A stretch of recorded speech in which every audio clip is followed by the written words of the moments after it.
하나님 앞에 응답받는 세 가지 과정을 좀 말씀드리려고 하는데요. 첫째, 주님 앞에 기도할 때 가장 갖춰야 할 첫 번째 자세는 믿음으로 기도하는 것입니다. 시작. 믿음으로 기도한다. 믿음으로 기도한다.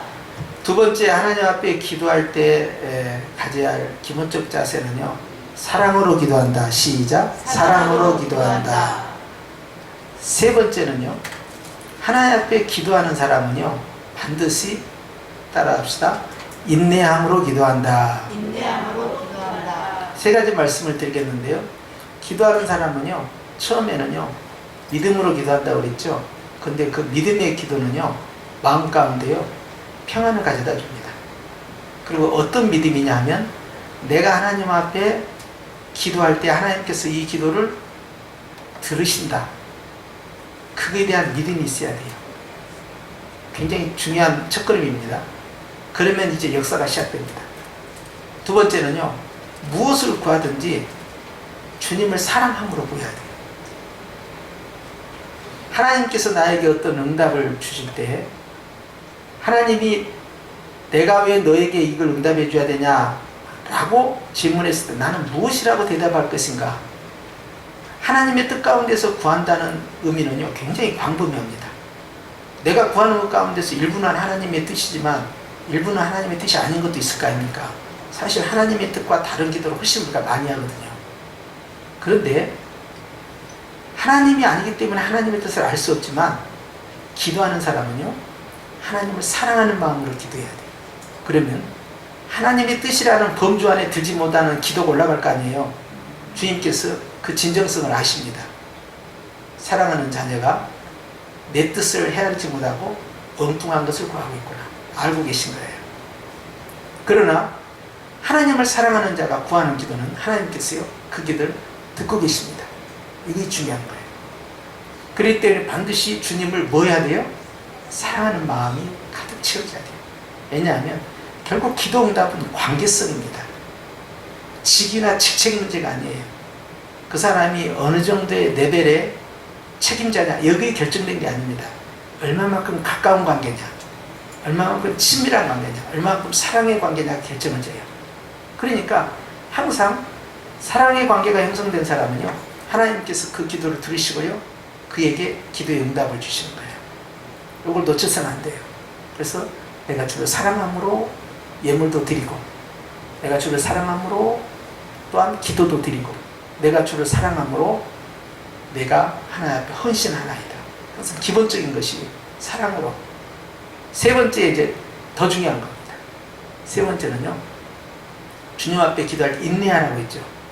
그런데요, 이 인내에 대해서 좀 강조해 드리려고 하는데요, 인내를 할 때는요, 참고 기다리는 것이 아니에요. 그럼 화병 생기고요, 낙심이 됩니다. 평안이 없어요. 부글부글 끓어올라요. 그래서 참고 기도하는 게 아니에요. 성경에서 말하는 인내는요, 전부 소망입니다. 그러니까 농부가 밭에다 씨를 뿌리고 추수할 때까지 초조함으로 기다리는 농부가 없어요. 당연히 작년에 그랬던 것처럼 또 씨앗이 싹이 나고 꽃이 피고 열매 맺을 거라는 걸 알고 하는 거예요. 기도하는 사람은요, 늘 씨 뿌리는 농부와도 같습니다. 기도라는 이 농사를 통해서 이 씨앗을 뿌리잖아요. 그럴 때마다 이 씨앗이 결국 싹이 날 것이고 꽃이 피고 열매 맺을 거라는 확신을 갖고 던지는 기도의 농부가 돼야 되지, 이거 날지 안 날지 모르겠다, 안 날 수도 있지 않느냐, 이렇게 불확실성을 가지면 이 사람은 전문 농사꾼이 아니에요. 이건 사입이야. 그런데 매년마다 농사를 짓는 농부는요, 알잖아요. 당연한 거야. 그게 자연의 법칙이니까. 바로 영적인 법칙도 똑같습니다. 기도하면 응답해 주신다. 꽃이 피고 열매한다. 당연한 거예요. 당연한 것을 갖고 있는 것이 기도의 농사꾼이에요. 이 정상적이에요. 그렇기 때문에 인내한다는 것은요, 소망을 가지고 기다리는 것이지 참고 기다리는 게 아니에요. 따라서 합시다. 소망으로 인내하는 것이다. 그렇기 때문에 기도하는 사람이 초조해하거나 불안해하거나 낙심하거나 좌절하거나 하는 것은요, 이건 사이비 동사꾼이야. 뭔가 이상해. 농사 한 번도 안 짓고 도시에서 공무원 생활만 했다든지 말이지, 장사만 했다든지, 다른 회사 직원, 전혀 시골에서 농사 안 해본 사람이야. 이건 가짜야. 근데 진짜 농사꾼은 딱 알아요. 이렇게 하면 농사 지으면 반드시 싸게 난다. 확신입니다. 하나님은요, 우리에게 세 가지를 깨닫게 하셨으니까요. 오늘 말씀 듣기 전에 이 세 가지를 기억하셔서 첫 번째는 뭐라고 했어요? 반드시 믿음으로 심어야 된다. 내가 하나님께 구한 것을 주님이 듣고 계신다는 사실. 그러면 주님이 어떤 응답이든 내려주실 거 아닙니까? 그렇죠? 옳거니 네가 원하는 거 해주겠다 하시든지, 야야 그 지금 해주면 너 큰일 난다 하시든지, 아니면 그거 두렵다가는 오히려 너에게 화가 된다 거절하시든지, 어떤 응답이 올 거 아니에요? 하나님은 가장 좋은 것을 우리 응답이죠. 근데 가장 중요한 건 뭐냐? 믿음으로 구하는 거 첫 번째부터 끊어야 된다. 두 번째는 뭐라고 했어요? 주님을 얼마만큼 사랑하느냐가 결국 기도응답에 아주 결정적 역할을 합니다. 그렇죠? 그런데 첫 번째와 두 번째를 통과한 사람이 세 번째를 통과하지 못하면 세상 어리석은 사람. 세 번째는 뭐라고 했어요? 인내하는데 어떤 인내라고 했습니까? 소망으로 인내하는 사람. 이런 사람이 기도응답을 받아요. 오늘 그런 밤이 되셔야 됩니다. 그렇기 때문에 믿음으로만 해라. 믿음으로 구하는 거예요. 사랑으로만 구하라. 주님을 사랑함으로 구하는 거예요. 인내해야 된다. 소망의 인내, 희망의 인내. 하나님께서 나와 함께 하신 그 기쁨 속에서 인내의 그 기도는 결국 기가 막힌 응답을 가져오니까 기다리는 거예요. 그래서 이런 세 가지 원리가 오늘 적용되길 바라고요. 그러면서 13절 시작. 이러므로 우리가 하나님께 끊임없이 감사한다 그랬어요. 어떻게 감사한다고요? 주님은 데살로니가전서에서는 어떻게 말씀했어요? 5장에서는 어떻게 감사한다고 했어요? 범사에 감사한다고 했죠. 근데 여기에서 데살로니가 2장 13절은 어떻게 했어요? 끊임없이 감사한다. 네, 끊임없이. 그러니까 건별로 하는 것이 아니에요. 이 건 감사하고 이 건 감사하고 이 건 면서 건별로 감사해요. 건이 끝나버리면 연속이 안 되잖아요. 불연속이 돼버려요. 그렇기 때문에 이것은 같이 물려가는 거예요. 그러니까 범사에 감사, 무엇이든 다 감사. 그러니까 조건에 맞으면 감사, 응답이 이루어지면 감사. 이게 아니에요. 모든 것에 대한 감사예요. 그러니까 끊임없는 강물이 흘러갈 때 끊어지지 않잖아요. 끝까지 이어져가는 거예요. 이어지는 감사거든요. 그래서 우리가 이 감사는요, 항상 하나님 앞에서요, 조건별이나 건별로 이렇게 갚버리면 큰일 납니다. 이건요, 내 마음이 피폐해져요. 근데 끊임없이 이어지는 감사. 시작도 없고 끝도 없어요. 계속 가는 거예요, 그냥. 연이어지는 감사죠. 그래서 오늘 끊임없는, 끊어지지 않는 감사다. 할렐루야. 여러분, 이것만 잘해도요, 굉장한 사람이에요. 신앙이 좋은 사람입니다. 이런 사람. 그래서 하나님 앞에 끊임없이 이어지는 감사. 결코 쉽지 않은데요. 이거 성공한 사람은요, 항상 천국이 시작되는 거예요. 이 땅에서. 그렇기 때문에 끊임없는 감사는 그 사람이 얼마나 행복해지느냐, 행복지수를 결정짓는 것이다. 그래서 문제없는 사람 어디 있어요? 어렵지 않은 사람 어디 있어요? 부자는 부자대로, 가난한 사람은 가난한 사람, 건강한 사람은 건강한 사람, 건강하지 않는 사람은 그렇지 않은 사람. 다 입장이 있고 처지가 있고요, 고민이 있어요. 그런데 끊임없이 감사하는 것은 다 쉽지가 않습니다. 누구나 할 수 있는 게 아니에요. 오직 하나님의 성도만이 할 수 있는 겁니다. 그렇기 때문에 오늘 우리의 감사가 끊어짐이 없이 이어져 가기를 주님은 축원합니다. 자, 그런데 사도 바울은 이 데살로니가 교회에 감사하는 이유가 있었어요. 자, 봅시다. 왜 끝없이 감사를 했을까? 끊어지지 않냐는 이 이어지는 감사. 시작. 너희가 우리에게 들은 바 하나님의 말씀을 받을 때에 사람의 말로 받지 아니하고 하나님의 말씀으로 받음이니 진실로 그러하도다 그랬어요. 자, 말씀을 전하는 메신저, 말씀을 받고 있는 성도들과 관계에서요, 분명히 사도들이 전한 복음인데 그것을 하나님의 말씀을 한다. 하나님이 나에게 직접 말씀하신 것을. 그것은 모세 시대 때 모세가 시내산에서 말씀을 받아와서 백성들에게 가르치면 그들이 모세의 말을 하나님의 말씀으로 받고 그걸 기록을 합니다. 그런 것처럼 오늘 사도 바울이 마음 가운데 끊임없는 그 감사의 그 이유가 나왔는데요. 하나님의 말씀을 받을 때 어떻게 받을 것이냐 하는 거예요. 주님께서 나에게 주시는 말씀을 내가 어떻게 받았느냐에 따라서 결과는 완전히 달라져요. 성경을 읽을 때 마찬가지입니다. 성경이 무엇라고 기록되어 있느냐 하는 것이 아니라 성경이 나에게 뭐라고 말씀하시냐 이걸 찾아내야 돼요. 성경이 무엇이 기록되어 있느냐 보는 것은 독서하는 겁니다. 독서하고 연구하는 거예요. 여러분 그거 절대 중요한 게 아닙니다. 다만 성경이 나에게 지금 뭐라고 말씀하고 계시지? 하나님은 성경이라는 이 책을 통해서 문자를 통해서 나에게 지금 하고 싶은 말씀이 무엇일까? 그걸 찾아내는 거예요. 이거 큐티요. 다른 것이 큐티가 아니에요.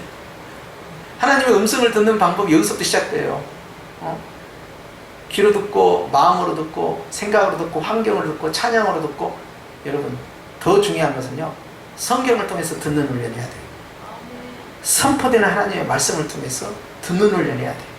오늘은 하나님께서 증거되는 말씀을 통하여서 나에게 어떤 음성을 들려주실까? 그것을 들으려고 하는 거예요. 사모하는 마음, 기대하는 마음. 그러면 벌써 시작되는 거예요. 사도 바울이 복음을 전할 때 사도들의 증거된 말씀을 데살로니가 교회가 하나님의 음성으로 들었다는 거예요. 그러니 너무나 기쁘다는 거예요, 이게. 그리고 이런 믿음을 주신 하나님 앞에 찬양을 해야 됩니다. 그러니 이거 얼마나 귀한 관계입니까? 그래서 너희가 하나님 말씀 받을 때 사람의 말로 받지 않았다. 신의 음성으로 들었다. 마음이 어떻게 겠어요? 다 되새기는 거죠. 새기는 거죠. 그런 관계니까 순종을 하겠습니까? 안 하겠습니까? 데살로니가 교회가 당연히 순종하죠. 하나님 음성을 들었는데 생각해 보고가 아니에요. 그러니까 성경을 통해서 주의 음성을 듣고 설교를 통해서 주의 음성을 듣고 나에게 주시는 말씀이에요. 할렐루야. 그렇게 하니 얼마나 하나님 앞에 감사하냐. 이 기쁨을 드러내는 거예요. 설교자의 기쁨을, 복음을 전할 때 우리가 아이들에게, 자녀들에게, 제자들에게 말씀을 가르칠 때 또 어떤 내용을 가르칠 때 아주 촉촉 잘 받아들이는 그러한 심령 상태가 있어요. 굉장히 경청을 잘해요. 관심을 보이고요. 고개를 끄덕끄덕하고요. 반응을 보이는 거예요. 피드백을 보이고. 정말 그렇다고. 우리 성도들 같으면 어떻게 합니까? 아멘도 하고 할렐루야도 하고 그냥 내 몸과 마음으로 뭔가 영적인 육적인 반응이 나타나. 그러면 앞에 있는 사람들이 안다고. 그러지만 어떤 경우는 굉장히 딱딱하다든지 얼어붙었다든지 경직되어 있다든지 아니면 심지어는 이제 팔짱을 끼고 듣는 사람이 있어요. 앞에는 잘 팔짱을 끼는데 뒤쪽에. 그런데 팔짱을 딱 끼는 순간에 사실 다 거절해버린 거예요. 이 바디랭귀지가요 어떻게 되느냐 그걸 다 보는 거예요. 근데 우리는 좀 물리적인 바디랭귀지가 뭐냐면 이게 마스크야. 여러분 다 마스크 쓰셨는데 마스크를 쓰면요 말하기가 싫어. 말하기가 내가 웃어도 눈으로만 보여. 눈으로만 눈웃음만 보이지 그 사람이 실제 입을 벌리고 웃고 있는지 밖에 있는 사람은 알아야 몰라요. 모릅니다. 눈으로만 아는 거예요. 멀리 떨어지면 더 모릅니다. 자, 그런 환경 속에서도요 주님께서는요 우리의 마음을 보고 계시는데 어떤 반응을 보이냐가요 그 다음 단계를 결정해 줍니다. 그래서 우리가 지금은 다른 게 할 것이 없어요. 교회가 프로그램을 가동을 못 한다니까요. 속으로 뭐 제자 훈련, 뭐 어떤 이 성도들과의 어떤 공동체 훈련, 또 친교 모임 이런 걸 할 수가 없어요. 지금은 교회가 할 수 있는 것이 유일하게 할 수 있는 게 뭐냐? 예배야, 예배. 그래서 제가 일부러 말씀 시간을 좀 늦춥니다. 전에 예를 들어서 뭐 25분만 했다, 30분 했다. 요즘 일부러 내가 늦춰요. 장작불 모임도 뺐으니까요. 더 늦춰. 영상도 하나 더 보여주려고. 왜냐면 그 시간 외에는 우리가 할 게 없어요. 뭘 할 수 있겠어요? 아무것도 없는 거예요.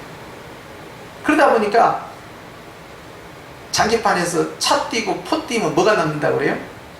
절도 뛰어서 뭐만 남아요? 왕만 남은 거 아니에요? 왕만 남. 그렇죠? 이것 뛰고 저것 뛰고 다 뛰니까 뭐만 남아요? 예배만 남은 거야. 예배만. 그게 우리가 할 것이 뭐밖에 없어요? 예배밖에 없어요. 예배밖에. 나머지가 다 차단됐어. 그래서 가만히 생각하는 거야. 야, 오히려 우리 교회가 한국교회가 가장 소중하게 여길 그 예배로 이제는 집중하게 되는 그런 계기가 됐구나. 물리적인 힘에 의해서 예배 외에는 아무것도 할 게 없는 거예요, 우리가 지금. 그러면 예배 시간에는 기도도 있고 찬양도 있고 성도의 계절도 있지만 핵심은 뭡니까? 말씀이거든요. 그렇기 때문에 하나님 앞에서 말씀을 어떻게 받느냐, 성도들이 어떻게 피드백을 하느냐에 따라서 그 예배가 결정이 됩니다. 그 예배가 그렇게 결정이 되면요, 결국 그 예배의 모습을 통해서요, 새로운 새 가족이 정착이 될 거냐 말 것이냐 결정이 됩니다. 다른 방법이 없어요, 이제는. 그래서 우리는 무엇보다도 예배를 회복시켜야 합니다. 그래서 여러분들이 예배 시간에 하나님의 말씀을 들을 때 격하게 반응을 하고, 정말 주님의 음성으로 받고, 정말 하나님이 나에게 주신 말씀은 주님이 나에게 주시는 응답으로 그렇게 내 영적인 육적인 반응이 보여줄 때요, 예배가 살아있고요. 살아있는 예배는요, 사람들이 기쁨이 채워지잖아요. 그러면 성도들은 더 많이 모일 수밖에 없는 구조가 되는 겁니다. 왜냐하면 예배가 살아있으니까. 그 예배를 다 죽여버리면 어떻게 됩니까? 머리로 받고 지식으로 받고 마음으로 받지 않으면 어떻게 됩니까? 성령의 역사가 없는 거예요. 그렇기 때문에 하나님께서는 우리의 예배가 주님 앞에서요, 기쁨으로 아름답게 피드백, 반응이 나타나기를 원하는 거예요. 그래서 여러분들이 앉아서 아멘도 많이 하고 고개도 끄덕끄덕하고 주무시지도 않고 될 수 있으면 시선과 눈동자를 설교자에게 집중하고 그렇게 하면서 적극적인 예배를 보이잖아요. 그런 격한 반응들은요, 전부 내 한 사람 한 사람이요, 또 하나의 전도의 역할을 하고 있는 것이고 하나님께 기쁨의 역할을 하고 있는 거예요. 여기서부터 승부를 내야 됩니다. 그래서 가장 중요한 예배로 지금 초점이 다 모아지고 있습니다. 이제 대안이 없어요. 그나마 이번에 정부에서요, 또 참 착하기도 하지, 정기 예배 외에는 하지 마세요. 또 이런 착한 말까지 또 해줬어. 그래서 정기 예배가 뭐냐, 이걸 이제 분석을 합니다. 정기 예배가 뭐냐, 설마 주일 오전 예배만 정기 예배라고 말하지는 않겠지? 그랬더니 그렇다는 거야. 그런데 경상도 어느 지역에서는 주일날 오전 예배만 드리는 것이 정기 예배고 나머지는 정기 예배가 아니라고 해서, 우리는 주보에 나와 있는 것이 다 정기 예배야. 그러니까 어디요? 오후 예배도 되고 수 예배도 되고 금요일도 되고, 자, 그것이 확정이 된 거예요. 그래서 가만히 이걸 보면서 남아있는 것은 예배밖에 안 남았어. 이제 다 끝나버린 거야. 그러니 우리는 이 어려운 시기에 뭘 해야 되겠어요? 열심히 예배 드려야죠. 어떤 예배를 드려야겠어요? 살아있는 예배를 드려야 되죠. 그렇기 때문에 오늘 너희가 하나님의 말씀을 때 어떻게 받았느냐? 사람의 말로 받지 않고 하나님의 음성으로 들었다는, 그것이 하나님의 끊임없는 감사를 만들어낸 겁니다. 우리는 주님 앞에서 무엇보다도요, 우리의 기도를 통해서요, 예배를 살아있는 예배로 회복을 시켜야 합니다. 살아있는 예배를 회복시키는 방법은 무엇이냐? 내가 하나님의 말씀을 받을 때 어떤 마음으로? 하나님의 음성으로 받는 그 마음, 그게 중요한 거예요. 할렐루야. 거기에 기쁨이 넘친다니까요. 생명이 넘친다. 그래서 오늘 그런 말씀을 받는 게 진실하다. 그 다음 봅니다. 시작. 이 말씀이 또한 너희 믿는 자 가운데서 뭐하느니라? 역사입니다. 두 번째는 뭐예요? 하나님의 말씀에 대해서 격하게 반응을 보이고 있고 아멘으로 받아들이고 주님의 음성을 듣고 있는 그 성도들에게 결국 그 말씀이 역사하는 거예요. 잘 들으셔야 합니다. 그냥 하나님의 말씀이 선포됐고 그 말씀이 역사한다는 게 아니에요. 이 말씀이 믿음과 화합이 일어났을 때, 믿음과 연합이 됐을 때, 격하게 피드백이 됐을 때 역사가 일어나는 거예요. 그러니까 하나님의 말씀에 대해서 어떤 반응을 보냐에 따라서 어떤 결과가 나오냐가 결정되는 거예요. 저 말씀이 나에게 주시는 말씀이다 라고 내가 믿으니까 하나님께서 그 기뻐하셔서 그 말씀 그대로 이루어지는 거예요. 성경을 일독을 하면 복을 받을 것이다. 제가 여러분이 말씀드리고 6월달 무조건 그냥 일독을 하자 했는데 순종하는 사람에게 복이 일단 들어가고요. 두 번째 뭐냐면 성경을 읽을 때 주님이 나에게 지금 뭐라고 1대1로 하는 거예요. 모세가 더 이상 필요 없어요. 모세는 옛날 거니까. 지금 누구에게 말씀하시나? 나에게 말씀하시나? 예수께서 베드로에게 베드로는 필요 없어요. 지금 누구에게 말씀하냐? 예수님께서 나에게 말씀하시다. 이렇게 읽으면 되는 거예요. 그냥. 다 나에게 하는 거예요. 주여 내 영혼이 주님을 찾기에 목마른 사슴이 신음을 찾는 것처럼 그렇게 갈급하나이다. 넌 누구냐? 저는 아무개입니다. 나에게 바로 적용을 하는 거예요. 다윗이 아닙니다. 여기에서 우리는요, 하나님 앞에서 어떤 자세로 피드백을 하냐에 따라서 결과는 완전히 달라진다. 그래서 너희 믿는 자 가운데에서 역사, 주님이 일하신다는 거예요. 할렐루야. 그리고 말씀이 얼마나 중요합니까? 이게 저도 이 말씀을 들을 때마다 야, 하나님이 오늘 또 어떤 말씀을 주실까? 굉장히 궁금해하고요. 막 설레이고요. 어떤 말씀을 주실까? 오늘 기도에는 어떻게 인도하실까? 성령 하나님께서 어떻게 이끌어가실까? 굉장히 궁금하고 그래요. 그런 설레임과 기대감이 있어. 왜? 저에게도 주시는 말씀이거든요. 그러니까 제가 기쁨으로 그걸 기다린다고요. 그리고 혼자 방송도 들어봐요. 이야, 누군지 모르지만 참 잘했다. 여러분 지금 반응을 안 보이고 있는데